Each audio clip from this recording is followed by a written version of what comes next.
All right, welcome to our Facebook audience. We are now live on Facebook with Senator Cory Booker for our town hall with TechUnited New Jersey. Thrilled to be here. We've also got people jumping in the webinar itself. Senator, thank you so much for being with us today. Hugely appreciate it.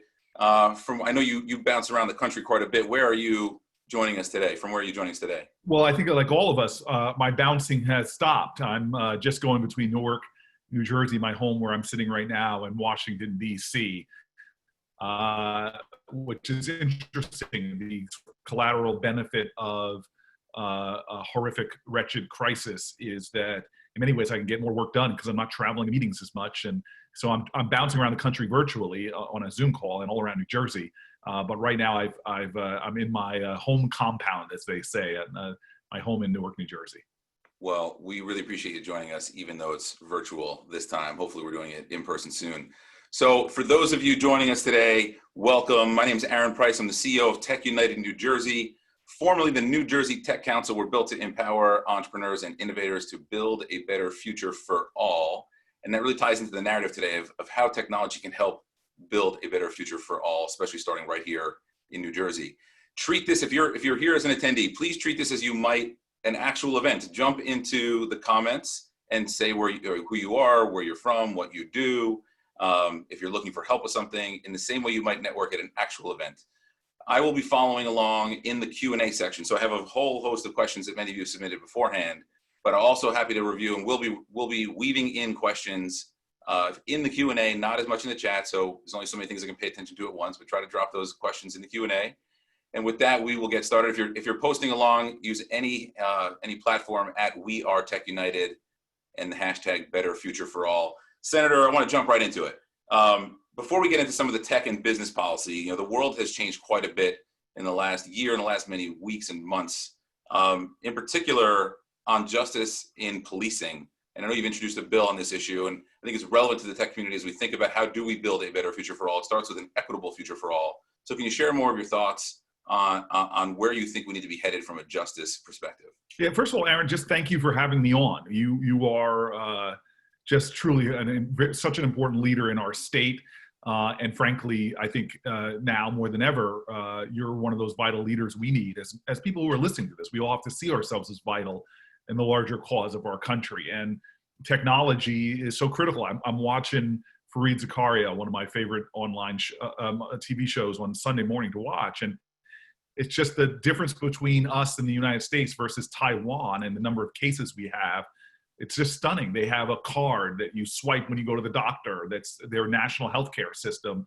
It's so easy. They've virtually eliminated the virus. I think they have like 8 deaths in their entire nation. While we can't track the data on health and health patterns.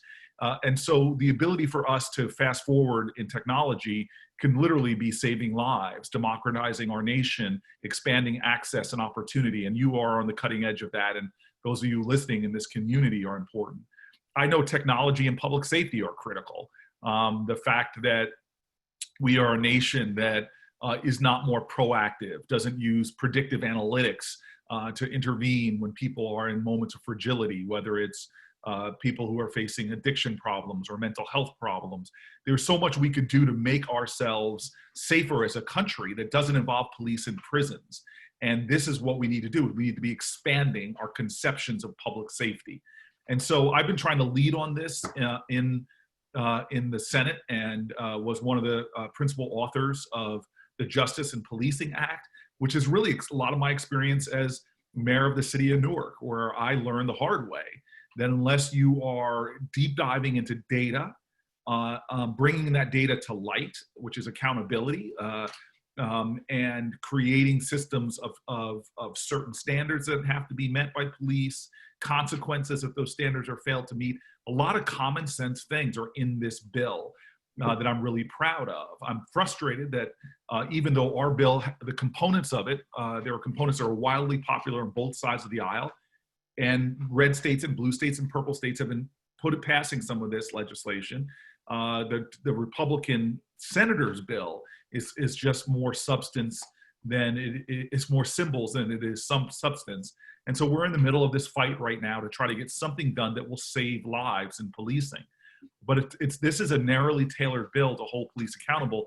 What we need to be having is a far more expansive conversation in America about how to deal with systemic and structural racism in criminal justice overall. But even more expansive than that urgency is to deal with how do we elevate public safety, and so that the land of the free, the land that believes in liberty and justice for all, isn't the incarceration nation, the place on the planet Earth where we have 5% of the globe's population, but 1 out of every 4 incarcerated people. That is abhorrent to the very ideals that we all share, and we should be doing a lot more about that. Yeah, you use a lot of phrases I want to lean on, but in particular, you talk about common sense policies.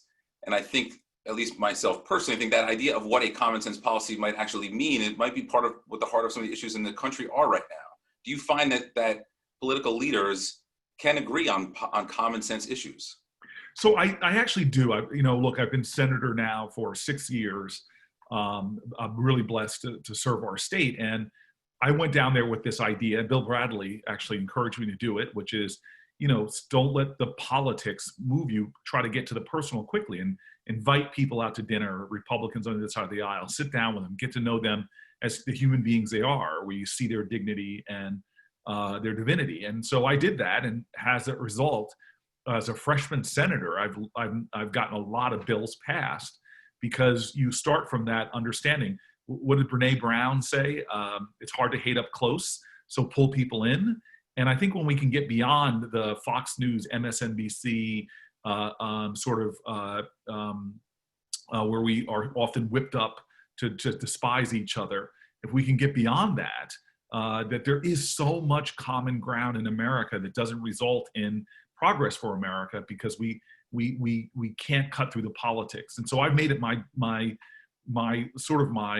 mission in the Senate, especially for delivering for New Jersey, to try to cut through all that crap and find the common sense and get it done. It doesn't always work, but I've got a pretty good record for getting things across the aisle, the line. I'm going to ask you a little about your Algorithmic Accountability Act, but I think it ties into what you just mentioned, right? There's an extremism around the narrative that's entertaining, that helps organizations like an MSNBC, a Fox News, a Twitter, a YouTube. The more polarizing the commentary, the more entertaining it tends to be. And in a capitalistic nature, it tends to drive more awareness, more eyeballs, more sales. I think there's an underbelly of an issue in the tech community when we think about social media platforms. So how do you, and I've heard you talk many years ago about your ability to have a narrative one-on-one with Stephen Colbert based on your Twitter responses and shutting down the airport, being your own media brand in effect, right? When many people can associate with that concept, what's now become called an influencer. You were an early adopter in that game, but it's not also positive, right? How do we make it so that the positive narrative, the more common sense narrative can emerge, and that it's an equitable narrative that addresses all people? Well, let me give you a practical example of what you said. So I'm friends with Van Jones, and he had this show that he used to be on called Crossfire with Newt Gingrich.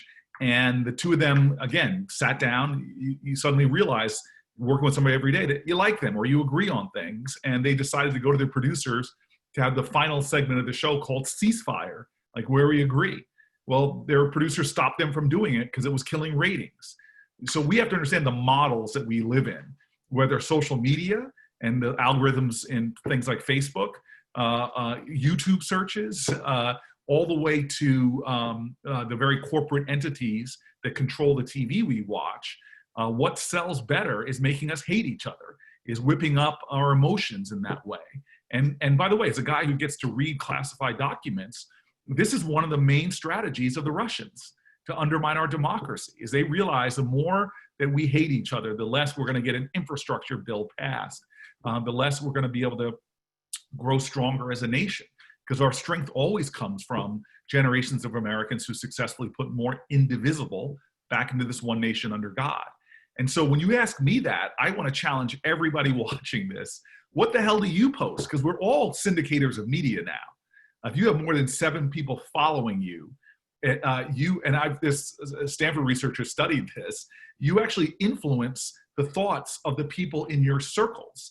And are you posting trivialities all the time? Are you posting anger all the time? Are you posting attacks that attack not just the policies of a person, but their very human dignity? I was on a fundraiser for a senator recently and listened to somebody just excoriate the Republican opponent of this senator. And I just had to say, time out. What energy are we putting out here? We're trying to stop demeaning and degrading and divisive politics. We can't stop that by being demeaning and degrading and divisive. So we are all sources of energy, and especially that energy is supercharged in a digital era. And we have to mind our own practices, what we tune into, what we plug into, what we click on, what we retweet, what we elevate. And we are all agents. If we want a more loving world, we've got to be more loving. If we want a world of more cooperation, we need to say, hey, I'm posting an article by this conservative person. I disagree with this and this, but I thought their point on this was really interesting. Be the energy that you want to see in the world. Yeah. Often technology is taking the humanity out of the conversation, right? Yes. What do you try to do to make sure you keep humanity in the conversation?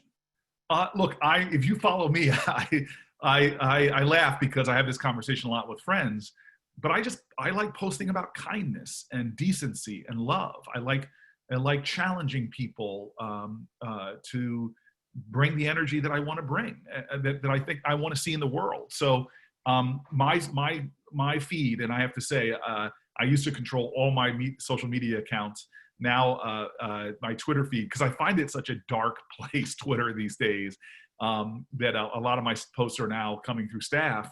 But Instagram is one I still love to do myself.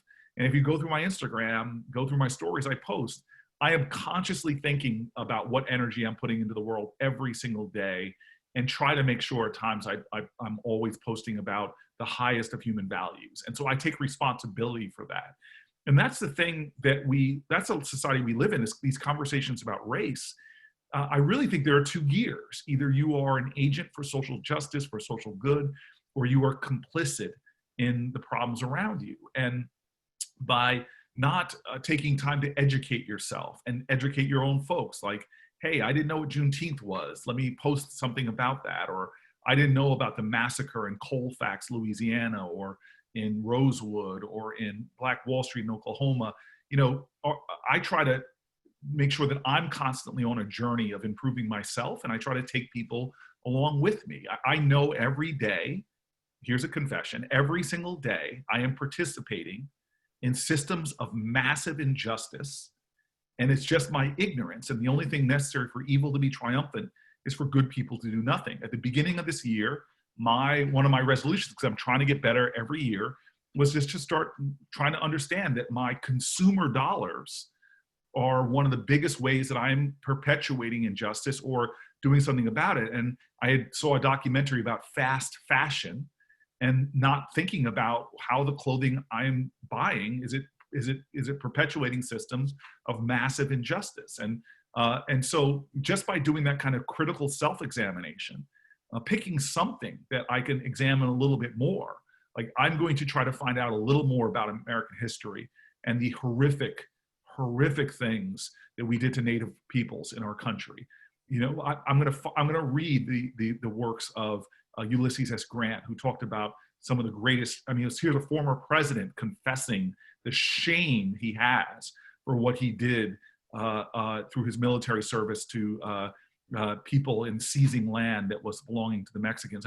This is stuff that is our history, but we've Disneyified our history, and as a result of that, covering up that history actually is injurious in the present and the future. So what journey are you on right now, and how does your social media accounts reflect that? Because we are so much more powerful than we realize. And just by taking small actions, they reverberate into our circles and make changes in consciousness, and therefore changes in action. And ultimately, that leads to changes in the justice that we have in our nation. You may or may not have seen the news, but the Redskins have decided to sunset the name of the football team. And it seems like there is certainly momentum alive around maintaining, about having that healthy respect of history and rethinking where we're headed and what we stand for moving forward. Yeah, I didn't see that breaking news. Hallelujah, amen. Almost makes me get a little misty to know that they finally took that step after generations, I'm not exaggerating, generations of battling with that football team with such a racist a name on it. That's beautiful to hear. And That just goes to show when things go viral, that we have momentum. That's how movements are started. And, you know, the Freedom Riders or the Montgomery bus boycotters, they didn't have the tools that we have now. I mean, I have watched how you know, literally movements can go after dictators globally or mount millions of dollars to help someone. How, I mean, with these platforms that we have can do it. So the question is, are we going to get justice fatigue and say, you know what, I just, you know, I'm just, you know, I can't do it anymore. And we can't let that happen. We have to do something about it. I'm literally reaching for this book because I don't want people to think that I don't understand that we need refuge in our lives. And so this is amazing work by James Baldwin, where he really is writing this idea about that we have to, he says, we must actively cultivate communities of love. This is Baldwin writing. We must actively cultivate communities of love that allow us to imagine different ways of being together. That means pulling people we love closer, opening ourselves to unexpected pleasure of meeting and knowing someone new, and retreating into the comfort of their company as a material counterweight to the ugliness of our politics.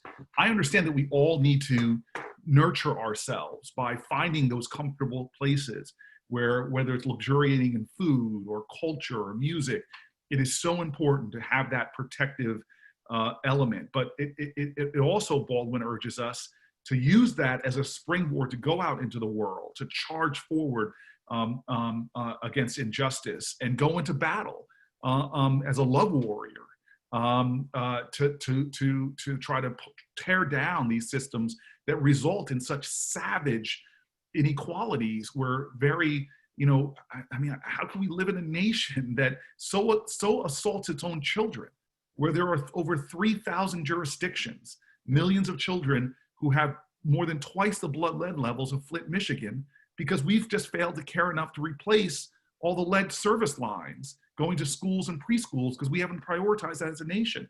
There's so much injustice that is persisting because of our unwillingness to combat it. So I'm not saying don't nurture yourself, don't post, I love vegan food, and you'll see some of that on my account.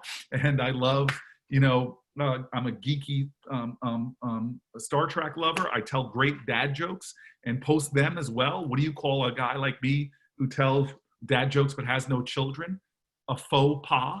I will do all that stuff, but we are here to make the world a better place. And if you're not doing that, you are saying, in a sense, that I'm comfortable with the world as it is.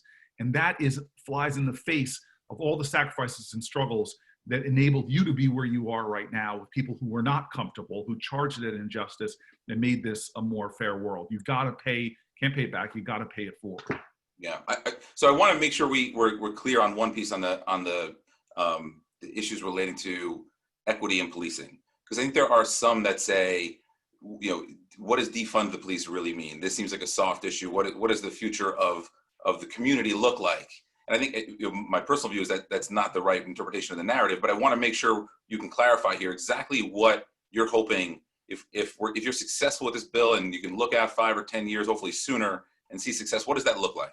Great, and I want to clarify, because I was quoting from a book about James Baldwin, Eddie Glaude's book, not to do an advertisement, but Eddie Glaude's book, where he really goes deep into Baldwin. Look,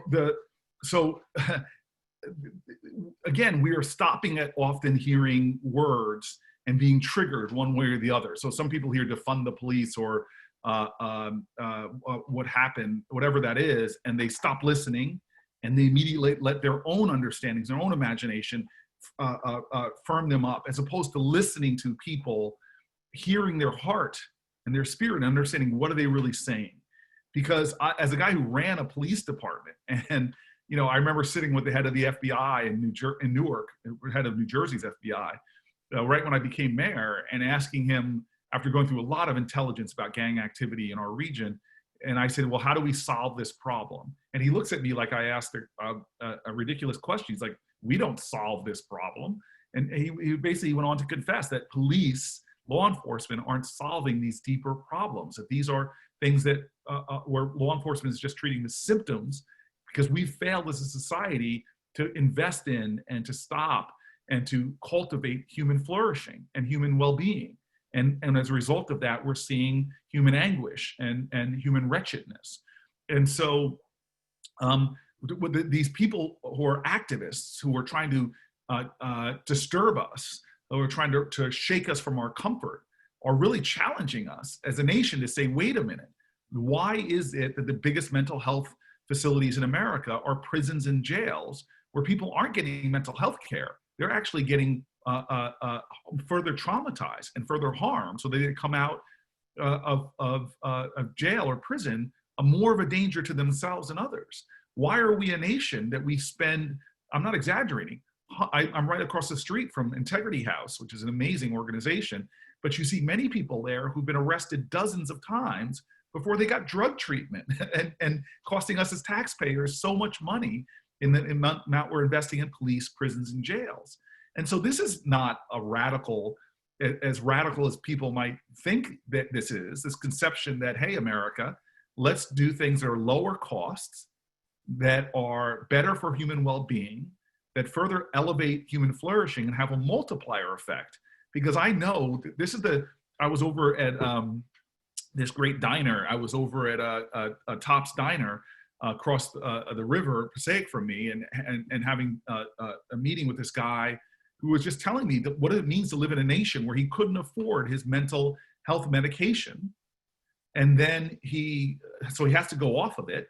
And then his symptoms come back, he loses his job, and it has a multiplier effect where you tumble down, it could be getting involved with law enforcement and so on and so forth.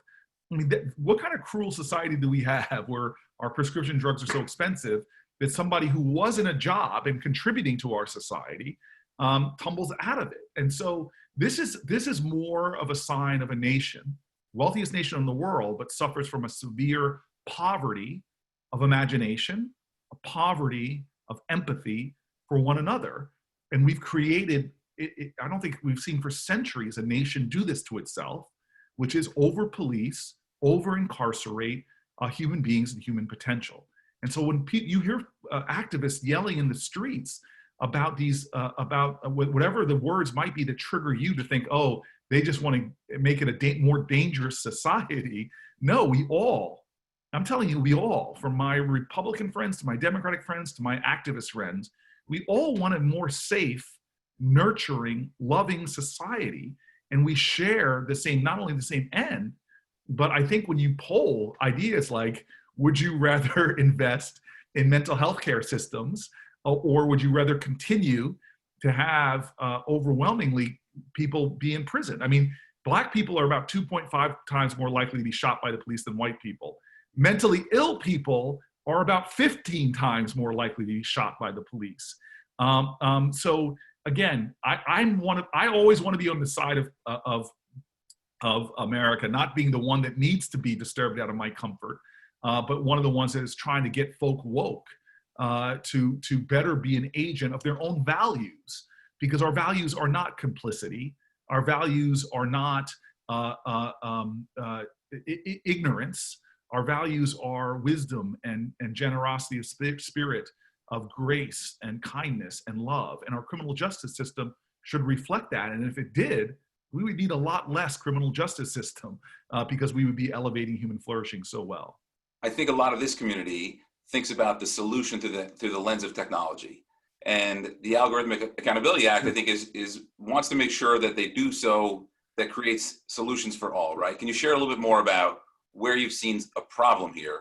If we're talking about facial recognition or equal lending for housing, what should people be thinking about, making sure that they're aware of, even with their own subconscious biases, as they're building out solutions to hopefully address some of these real issues? Well, I just brought this up. I'm gonna read this because, I know this personally because when my parents tried to move into a house in 1969, I was just a very cute baby, also with no hair. My parents were steered away from places in New Jersey that were white communities. And it was just very active real estate steering. The problem is that, you could find that happening online through algorithms that have that look like right now. I live in an inner city community, low income neighborhood. People could be using my zip code to deny me certain loan conditions or showing me certain housing, and a lot of these things are baked into algorithms. I remember fighting in the Senate against people using predictive analytics about who would recidivate. And a lot of them were just very based on very racist things that end up becoming baked into algorithms that then really hurt everything from financing of homes to job applications to even the things you might order online. And so this bill really calls for companies to regularly evaluate the tools for accuracy, fairness, and bias discrimination. And I had this conversation with Mark Zuckerberg, for example, and during the hearing that he had in front of the Senate, got a chance to just directly have that conversation with him.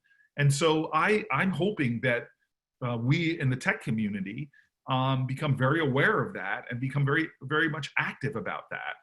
And then there's other layers beyond just algorithm accountability. I remember years ago, was I still a mayor? I think I was still a mayor, where I went to a black hackathon in Brooklyn. And I was blown away by the conversations I had just about even where our VC money goes in terms of just the massive gender biases and racial biases and that, angel investing and more. Because genius is equally distributed in our country. And there's so much uninvested in genius in minority and populations and amongst women. And so from every level of, as we think about this in the tech world, from the baked algorithms, which my act faces, all the way to the pipelines of people in the tech world, to how we're focusing education and resources and everything from coding to engineering. We have to be vigilant within our own house. And if your house is technology, you have to really think about that. Yeah.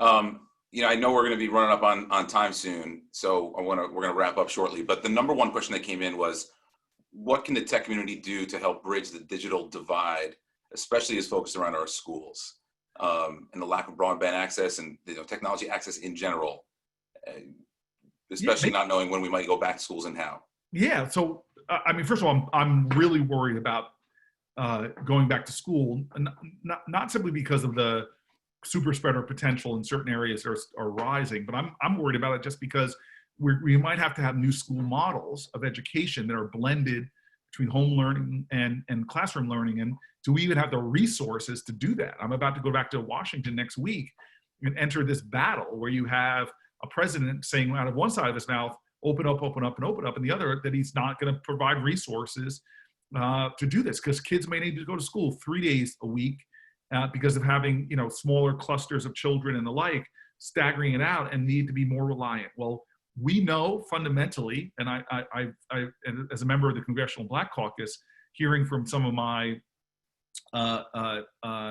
my colleagues who are representing rural areas, we are a nation. As I was traveling around running for president, from rural Iowa to rural South Carolina, and just seeing the savage disparity in just terms of access to being able to get online.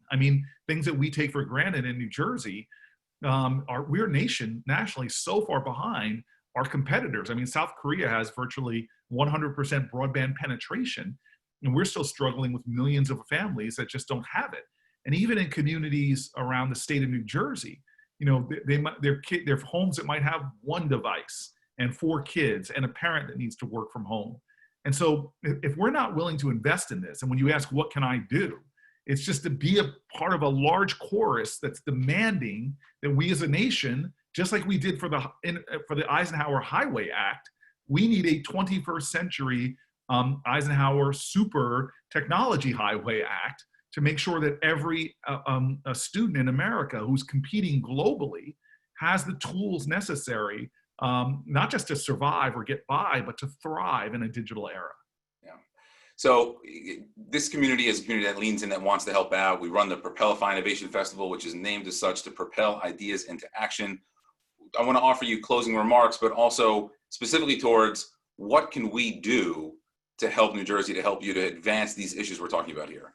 Well, one is just, I mean, dag nabbit, vote and find creative ways to get other people to vote. I mean, I cannot tell you that this is a time, 2020, it's like from the census to voting, this is the year to just those basic acts of citizenship spelled out in our Constitution are so urgent. And finding ways on your platforms to get other people to do that, building apps.